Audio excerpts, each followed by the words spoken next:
네, 오늘 본 말씀은 출애굽기 31장 1절에서 11절까지의 말씀입니다. 출애굽기 31장 1절에서 11절까지의 말씀입니다. 네, 다 같이 합독하도록 하겠습니다. 여호와께서 모세에게 말씀하여 이르시되 내가 유다 지파 훌의 손자여 우리의 아들인 부살레를 지명하여 부르고 하나님의 영을 그에게 충만하게 하여 지혜와 총명과 지식과 여러 가지 재주로 정교한 일을 연구하여 금과 은과 노스로 만들게 하며 보석을 깎아 물리며 여러 가지 기술로 나무를 새겨 만들게 하리라. 내가 또 단지파 아히사막의 아들 오홀리압을 세워 그와 함께 하게 하매 지혜로운 마음이 있는 모든 자에게 내가 지혜를 주어 그들이 내게 명령한 것을 다 만들게 할지니 곧 회막과 증거계와 그 위에 속죄소와 회막의 모든 기구와 상과 그 기구와 순금 등잔대와 그 모든 기구와 분향단과 번제단과 그 모든 기구와 물두멍과 그 받침과 제사직을 행할 때 입는 정교하게 짠 의복과 곧 제사장 아론의 성의와 그의 아들들의 옷과 관유와 성소의 향기로운 향이라 무릇 내게 명령한 대로 그들이 만들지니라. 아멘. 하나님의 말씀입니다. 네, 출애굽기 31장은 하나님께서 성막 건축을 위해서 이제 사람을 지명하시고 또 그들을 준비시키시는 그 내용과 또 안식일 규례가 뒤에 이어지고 있는 말씀입니다. 여호와 하나님께서 유다 지파 훌의 손자여 우리의 아들인 부살레를 지명하시고 그에게 하나님의 영을 충만하게 하셨습니다. 그 결과 지혜와 총명과 지식과 여러 가지 재주로 그 일을 감당하도록 하나님께서 도우셨습니다. 그리고 부살레를 돕는 조력자로서 단지파 아히사막의 아들 오홀리압을 세우셨고 또한 이 부살렐과 오홀리압을 도울 수 있도록 지혜로운 사람들을 하나님께서 붙여주셨습니다. 그 결과 모든 성막의 기구들이 하나님께서 명령하신 대로 제작될 수 있었던 것입니다. 이와 같이 성막을 만드는 일에 주도적인 역할을 한 사람이 부살렐이고 또 그 일을 조연으로 도왔던 사람이 오홀리압입니다. 그런데 성막을 짓는 일을 주도했던 이 부살렐과 비교가 되는 인물이 있습니다. 그것은 솔로몬 성전을 지을 때 하나님께서 예비하시고 쓰셨던 사람입니다. 히람입니다. 열왕기상 7장 13절에서 14절을 보시면 솔로몬 왕이 사람을 보내어 히람을 두로에서 데려오니 그는 납달리 지파 과부의 아들이요 그의 아버지는 두로 사람이니 노세 대장장이라. 이 히람은 모든 논일에 지혜와 총명과 재능을 구비한 자이더니 솔로몬 왕에게 가서 그 모든 공사를 하니라. 이렇게 언급하고 있는 것을 볼 수가 있습니다. 애틀란타 섬기는 교회가 부살렐과 같은 사람 그리고 히람과 같은 사람을 양육하고 배출하는 교회가 될 수 있게 되기를 간절히 소원합니다. 이 사람들이 쓰임 받기 위해서 하나님께서 구비시킨 것이 있는데 첫 번째는 지혜입니다. 지혜가 히브리 말로 저를 한번 따라해 보시겠습니까? 호크마. 한번 이 단어 좀 외우세요. 호크마. 이 히브리 말로 호크마인데 그리스어로는 지혜가 뭐죠? 아마 많이들 아실 텐데요. 지혜가 소피아. 히브리 말로 호크마 성경 주석이라는 게 있어요. 목회자들이 보는 책 중에 지혜라는 뜻입니다. 히브리 말로 호크마, 그리스어로 소피아. 아마 자녀나 손주들 가운데 소피아라는 이름을 가지고 있는 그 딸아이들이 있을 겁니다. 이 호크마 혹은 소피아. 지혜는 귀한 것입니다. 그리고 지혜는 사모해야 하는 것입니다. 그리고 지혜는 기도해야 되는 것입니다. 잠언 3장 13절에서 15절의 말씀을 보시면 지혜를 얻은 자와 명철을 얻은 자는 복이 있나니 이는 지혜를 얻는 것이 은을 얻는 것보다 낫고 그 이익이 정금보다 나음이니라. 지혜는 진주보다 귀하니 내가 사모하는 모든 것으로도 이에 비교할 수 없도다. 이 말씀 믿으십니까? 지혜가 은보다 귀하고 정금보다 귀하고 그 외에 사모하는 어떤 것과도 비교할 수 없이 귀하다. 이렇게 말하고 있는 것입니다. 성도 여러분, 지혜를 귀히 여겨야 사모하게 되고 사모해야 기도할 수 있게 되는 것입니다. 야고보서 1장 5절의 말씀을 보시면 잘 아시는 대로 너희 중에 누구든지 지혜가 부족하거든 모든 사람에게 후히 주시고 꾸짖지 아니하시는 하나님께 구하라. 그리하면 주시리라. 아멘. 믿으십니까? 오늘 아침에 지혜를 구하시는 모든 권속 되실 수 있기를 간절히 축원합니다. 그러면 지혜는 무엇인가? 세상 사람들도 지혜라는 말을 많이 쓰고 지혜를 찾죠. 그러면 지혜는 무엇입니까? 성경에도 지혜 문학이라는 게 있습니다. Wisdom literature.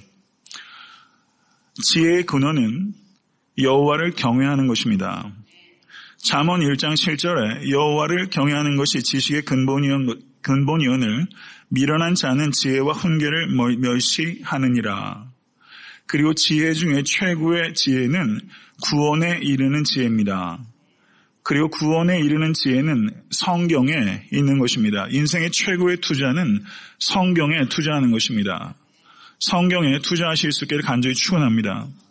세상 공부도 학사 마치고요, 석사하고요, 박사하려면 시간이 얼마나 걸려요? 시간 많이 걸려요. 공부하는 거 쉽다고 하는 사람 신기한 사람입니다. 공부 어려워요. 공부 잘하는 사람이 다른 것도 잘할 때도 많아요. 공부가 머리로 하는 건 줄 알았더니 엉덩이로 하는 거더라고요. 네, 엉덩이로 하는 거예요. 잘 버티고. 네, 그런데 정말 중요한 지혜는 구원에 이르는 지혜라는 것을 정말 깨달으실 수 있게 간절히 바라고요. 우리 자녀들이 세상 책 좋아하도록 자녀 키우는 거 굉장히 중요한 것입니다. 저는 저희 자녀들 키우면서 기도하는 부분 중에 하나가 얘네들이 책을 좋아하는 아이들이 되게 해달라고 기도해요. 저도 사실은 얼마나 책을 읽는지 많이 읽으려고 노력은 하지만 이 세상의 모든 책을 다 합해도 성경 하나에 견줄 수가 없습니다. 자녀들을 양육하실 때 성경을 사랑하는 아이들로 키우실 수 있게 간절히 축원합니다. 그러면 지혜 중에 가장 중요한 지혜는 구원에 이르는 지혜인데요. 지식과 지혜는 어떻게 구별이 되는 것일까요? 토마스 칼라일이라는 철학자가 의미 있는 말을 했습니다. 경청하십시오. 말하는 것이 지식의 영역이라면 듣는 것은 지혜의 영역이다. 이런 말을 했어요. 말하는 것이 지식의 영역이라면 듣는 것은 지혜의 영역이다. 요즘 한국 국회가 굉장히 시끄러워요. 그래가지고 야당의 국회의원들 나와가지고 짧게는 2시간, 3시간, 많게는 10시간도 얘기를 해요. 어떤 분이 그렇게 글을 썼더라고요. 정치인들도 나와서 그것에 정치적으로 동일하든 동일하지 않든 길게는 10시간씩 논지를 가지고 얘기를 할 수 있는데 목회자들이 신학을 그리고 신앙에 대해서 논리정연하게 10시간 얘기할 수 있는 목회자가 얼마나 되느냐. 이런 얘기를 글을 썼어요. 목회자 공부해야 된다는 거죠. 전 많은 공감을 하게 됩니다. 성도 여러분, 지식 중요합니다. 말하는 것, 규모 있게 얘기하는 것, 논리 정연하게 얘기하는 것 중요해요. 그러나 말하는 것이 지식의 영역이라면 듣는 것은 지혜의 영역이다. 이 말은 더 중요하다고 생각합니다. 지식은 여러 가지 사실들이 축적되는 것을 분별하고 이해하는 것이 지식이라고 할 수 있어요. 인류 역사가 이어지면 이어질수록 이 사실이 축적이 되죠. 그러나 지식은 많이 있는데 그 지식을 잘 활용하는 사람은 또 다른 문제예요. 이 지혜는 이 지식을 잘 활용하는 사람이에요. 구슬이 서말이라도 깨어야, 미국 살다 보니까 이런 것 잘 못하겠더라고요. 구슬이 서말이어도 꿰야 보배죠. 지식을 잘 활용하는 판단력, 이것이 지혜의 영역에 속하는 것이다. 이렇게 말할 수 있습니다. 야고보서는 행함이 없는 믿음은 죽은 것이다. 말씀합니다. 활용되지 못하는 지식은 죽은 것이라는 것입니다. 그렇게 본다면 지혜는, 자 한번 따라 하시죠. 지혜는 행동하는 지식이다. 지혜는 듣는 것과 관계가 됐다고 말씀드렸고 지혜는 행동하는 지식이다. 또 하나 중요한 것은요. 지혜는 균형을 잡는 것입니다. 균형을 잡는 거예요. 균형. 변화를 완고하게 거부하는 사람이 있는가 하면 변화를 너무 쉽게 수용하는 사람이 있어요. 교회도 그렇습니다. 세상의 변화들, 세상이 어떻게 돌아가는지 완고하게 거부하는 교회가 있는가 하면 이 변화를 너무 쉽게 교회에 수용하는 교회들도 있어요. 이것을 잘 구별해서 어느 극단으로 치우치지 않고 균형을 잘 유지하는 것, 그게 지혜입니다. 이런 지혜자가 되실 수 간절히 축원합니다. 이런 지혜를 사모하시고 기도하십시오. 특별히 자녀들을 위해서 기도할 때 오늘 지혜를 구하시는 권속되실 수 있게 간절히 축원합니다. 두 번째는 총명입니다. 아까 총명이란 말이 히브리 말로 뭐라고 그랬죠? 호크마. 그건 좀 기억하시고요. 총명이란 말이 히브리 말로 좀 생소하신데 테브나라는 단어입니다. 그리스어로 총명이라고 번역된 단어가 여러 개가 있어요. 그런데 오늘 본문에 70인역에 번역되어 있는 총명이라는 그리스어는 스네시스라는 단어입니다. 그러면 지혜와 총명이 어떻게 다른가? 지혜와 총명은 거의 같은 의미일 수 있습니다. 무슨 말인고 하니 이사일의 이렇게 표현할 수 있어요. 이사일의 한 가지 뜻을 가지고 있는 두 가지 단어 그렇게 말할 수 있지 않아요. 한 가지 뜻을 가진 두 가지 단어 이사일의라고 표현할 수 있습니다. 그러니까 지혜와 총명은 명확하게 구별한다는 것이 사실상은 어렵고 그리고 힘든 부분이 있다는 것이죠. 그런데 그럼에도 불구하고 구분을 하는 것이 유익이 있습니다. 그럼 총명은 무엇인가? 복잡한 물건과 재료들을 만드는 과정에 있어서 가령 성막을 만드는 과정에 있어서 시행착오가 있었겠습니까? 없었겠습니까? 시행착오가 생기죠. 어려운 문제들이 생기는 거예요. 집을 하나 이렇게 조그만 집을 져도 계획과 틀어지고 공사비가 늘어나고 그런 일들이 있잖아요. 성막도 짓는 과정에 있어서 아마 시행착오들이 있었을 겁니다. 그렇게 무엇인가를 만들어가는 과정에서 불가피하게 문제가 발생했을 때 그것을 해결하는 능력, 그게 총명입니다. 이 총명이 여러분에게 부어질 수 있게 간절히 축원합니다. 전신마비를 앓고 있는 그 데니얼 고틀립 박사라는 분이 있습니다. 이분이 쓴 책이 샘에게 보내는 편지라는 책이에요. 저희 교회 서가에도 있습니다. 거기에 재미난 일화가 있습니다. 한 남자가 집 앞에 있는 가로등 아래에서 열쇠를 찾고 있었습니다. 그런데 열쇠를 아무리 시간이 지나도 이 사람이 열쇠를 못 찾고 있다 보니까 이웃이 이제 나갔어요. 그래서 무엇을 그렇게 찾고 있습니까? 그랬더니 열쇠를 잃어버렸습니다. 그런데 아무리 찾아도 도와도 열쇠가 나오지 않는 거예요. 그래서 이웃이 그 사람에게 물었어요. 마지막 열쇠를 본 곳이 어디입니까? 현관문 근처에서 봤습니다. 그래서 이웃이 갸우뚱하는 거예요. 그러면 현관문에서 찾아야지 왜 가로등 밑에서 찾고 있습니까? 그랬더니 그 사람이 뭐라고 말하냐면 여기가 밝잖아요. 여기가 밝잖아. 그렇게 대답했다는 거예요. 그 내용이 그 책에 있어요. 우스꽝스러운 얘기죠. 그런데 실제 우리들이 많은 경우에 그 문제의 원인이 어디에 있었는지를 파악하고 거기로 가지 않고 밝은 곳으로 가요. 눈에 보이는 대로, 자기가 좋은 대로, 자기 판단대로 그렇게 한다는 것이죠. 본질에 접근할 수 있는 사람이 생각보다 적습니다. 엉뚱한 곳에서 시간을 낭비하는 일들이 굉장히 많아요. 우리 인생도 사실 그런 낭비들 굉장히 많이 있었어요. 그럼 총명한 사람은 누구냐? 현관문으로 가는 사람이에요. 정치인도 이제 국회의원 선거 얼마 안 남았어요. 저는 그중에 대다수가 가로등 밑에 가는 사람 같아요. 리더는요, 문제의 원인을 찾아내야 돼요. 미봉책만 해결하고 가요. 무슨 기계가 고장나서 사람 부르면요, 그냥 뚱땅뚱땅 해가지고 그냥 대충 넘기고 가고 문제가 해결이 안 되는 경우가 굉장히 많아요. 우둔한 사람, 총명하지 못한 사람은 본질에 접근하지 못하고 겉돕니다. 본질과 씨름할 줄 몰라요. 피상적인 것들만 간신히 해결해요. 뿌리를 못 봐요. 그런데 총명한 사람은 겉으로 드러나는 무성한 잎만 보는 것이 아니라 그것이 가능하게 했던 혹은 그것을 시들게 했던 뿌리를 봅니다. 그 사람이 총명한 사람이에요. 뿌리를 보는 사람은 특징이 있어요. 유연합니다. 뭐가 지엽적이고 뭐가 본질적인 것을 구별해요. 그렇기 때문에 뿌리를 보는 사람은 초연해요. 유연하고 초연해요. 본질에 접근하는 사람은 유연하고 초연합니다. 성도 여러분, 여태까지 살아오시는 것을 한번 보세요. 뿌리를 보고 계세요. 일희일비 한다는 것은 지엽적인 것에 요동치고 있다는 것을 의미하는 것입니다. 본질을 볼 수 있고 본질에 집중하고 문제의 원인을 파악하고 그리고 그것을 해결할 수 있는 실천적인 대안까지 내놓는 사람, 그 사람이 총명한 사람이에요. 그런데 많은 사람들이 문제의 원인도 파악도 못하고 대안은 더더구나 대놓지 못해요.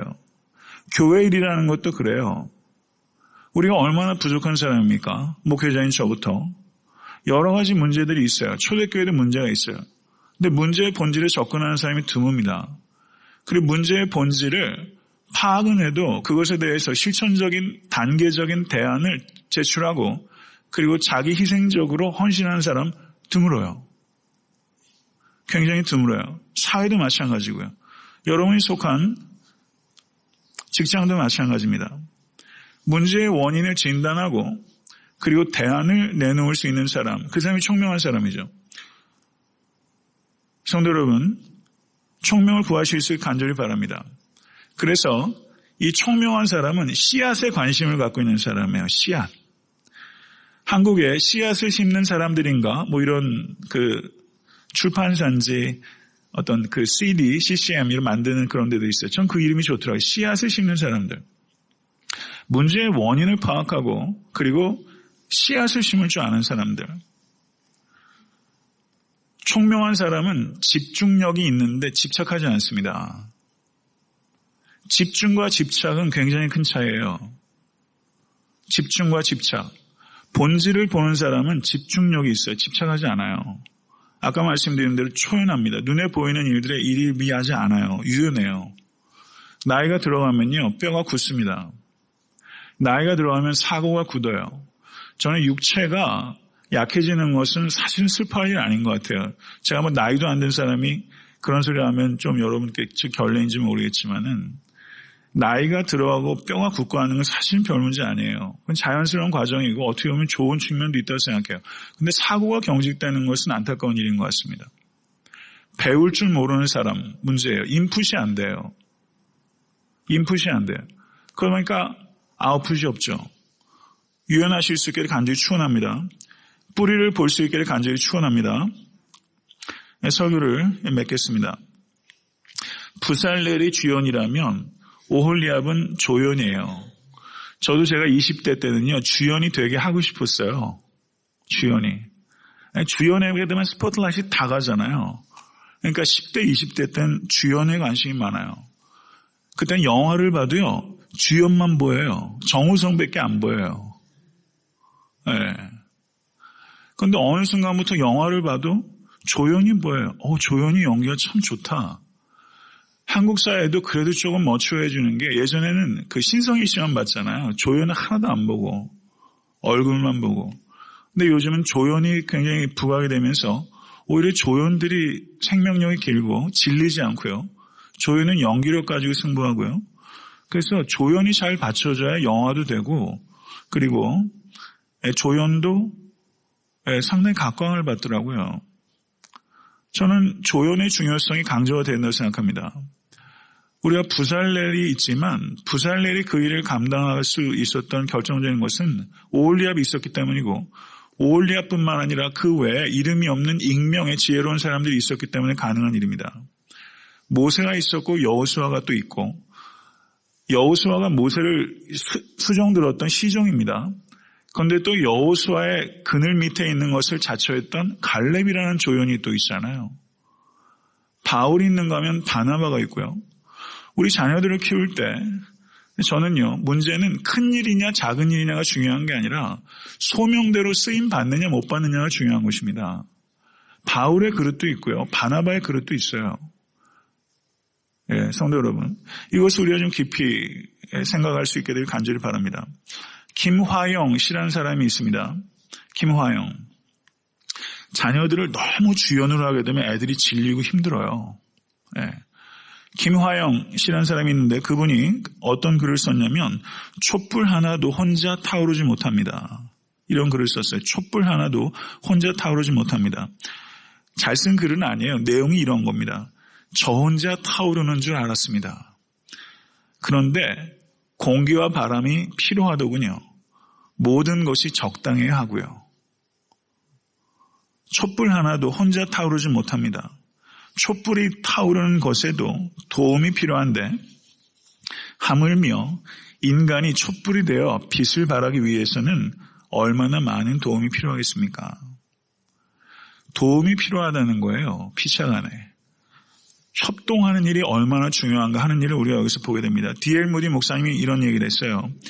10사람에게 일을 하게 하는 것이 한 사람이 10사람의 일을 하는 것보다 좋다. 10사람이 일을 하는 것이 한 사람이 10사람의 일을 하는 것보다 좋다. 우리가 일당 100이란 말 많이 씁니다.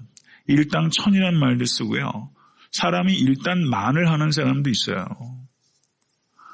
그런 사람도 타고난 사람도 필요하죠. 그런데 정말 좋은 거는요. 10사람의 일을 분담시키는 것입니다. 한 사람이 너무 과중한 능력과 그리고 그런 책임을 갖게 되면 그 사람이 넘어지게 되면 그 파장이 얼마나 큰지 몰라요.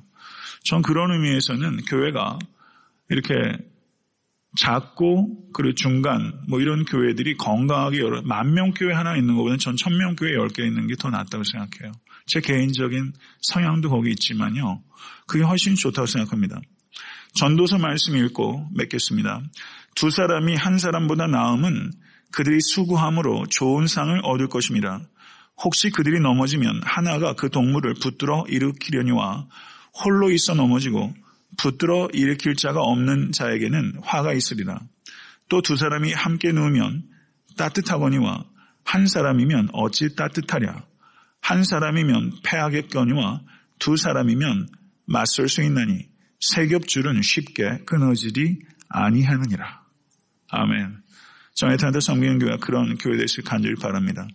오늘 이 시간 구할 때 지혜와 총명과 그리고 협동할 수 있는 사람이 될 수 있게 해달라고 하나님 앞에 간구하십시오.